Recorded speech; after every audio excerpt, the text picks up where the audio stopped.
Dengan Tengku Ahmad Dewi dengan Abun Slimu. Tengku Haji Mukhtalif atau dikenal dengan Abun Slimu, ulama karismatik Aceh Darussalam, sangat tegas dalam bidang memerangi pendangkalan akidah, baik memerangi kristenisasi maupun pemahaman terhadap akidah menyimpang seperti Wahabi dan Syiah, dan beliau merupakan mursyid tarikat Syattariyah Waqulubiyah Aceh Darussalam. Abun Slimu tercatat juga sebagai alumni Mudi Masjid Raya Samalanga, sedangkan ayahnya Abu Slimu alumni Dayah Darussalam Labuh Najib yang juga murid daripada Masyekhul Kiram Abu Yasin Syekh Mudawali Al-Khalidi. Dalam masa beliau menuntut ilmu di Dayah Mudi Mesra Samalanga, Abun Slimu ternyata bersahabat baik dengan tokoh ulama dan pendakwah kondang tersohor, yaitu Al-Syahid Al-Mujahid Syekhul Islam Tengku Ahmad Dewi. Tengku Ahmad Dewi, alumni Mudi Mesra Samalanga, merupakan ulama yang sangat tegas terhadap berbagai bentuk pendangkalan akhlak, memerangi kemaksiatan dan melawan pemerintahan yang tidak mau menerapkan dan menjalankan syariat Islam di Aceh Darussalam. Pada saat Tengku Ahmad Dewi memberikan dakwahnya di perdesaan di Aceh Darussalam, ratusan aparat militer bersenjata dikerahkan karena dakwah beliau yang sangat ditakuti dan berpengaruh. Tengku Ahmad Dewi sudah beberapa kali keluar masuk penjara. Meskipun dalam pengawasan militer bersenjata, Tengku Ahmad Dewi tidak sedikit pun gentar. Beliau tetap mengatakan yang hak dan batil harus dimusnahkan. Secara terang-terangan, beliau mengatakan kepada seluruh anak cucu bangsa Aceh Darussalam. Putra Tengku Ahmad Dewi, yaitu Tengku Fatahillah Ahmad, menceritakan kedekatan orang tuanya dengan Abun Slimu. Abun Slimu dengan almarhum Tengku Ahmad Dewi lagi ibarat ado dengan adun. Abun Slimu dengan Tengku Ahmad Dewi bagaikan adik kakak. Gunci lemari abatilun Tengku Ahmad Dewi wate di Dayah Mudi Mesra Samalanga.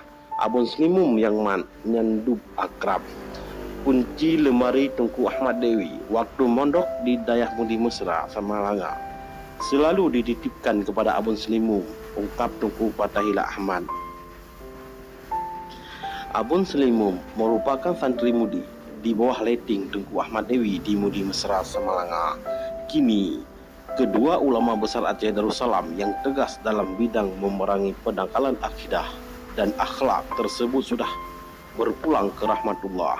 Semoga Allah Subhanahu wa taala menetapkan keduanya bersama para anbiya, syuhada dan sholihin. Meninggalnya Tengku Ahmad Dewi pada hari Sabtu tanggal 1 Maret 1991 pukul 9 waktu Indonesia Barat. Tengku Ahmad Dewi menerima surat dari abangnya, Tengku Muhsinullah. Ia diminta segera menyenguk abangnya yang sedang ditahan pasukan TNI di Tank Batri, Desa Alu Merah. Tengku Ahmad Dewi berangkat dengan mengendarai mobil Chevrolet bersama supir bernama Asnawi. Pada waktu itu Aceh bersatu siaga, operasi jaring merah dilancarkan di Aceh. Sejak berpergian hari itu, Tengku Ahmad Dewi tidak pernah muncul lagi di atas podium menyuarakan tegaknya syariat Islam di Aceh. Walaupun Tengku Ahmad Dewi telah tiada, pengikut-pengikut setianya selalu memperjuangkan agar di Aceh diperlakukan syariat Islam. Akhirnya pemerintah mengumumkan pemberlakuan syariat Islam di bumi Serambi Mekah. Namun Tengku Ahmad Dewi sebagai tokoh pelopor berlakukan syariat Islam di Aceh sampai hari ini tak diketahui di mana makamnya. Tengku Ahmad Dewi meninggalkan seorang istri dan 3 orang anak yang bernama Fatahillah Fatimah Dewi dan Abdul Aziz, yang kala itu peristiwa penculikan itu masih 3 bulan dalam kandungan. Namun Abdul Aziz berujuk kepada nama guru beliau di Samalanga, Abun Abdul Aziz Samalanga. Tengku Ahmad Dewi telah mewasiatkan nama ini sebelum kepergiannya.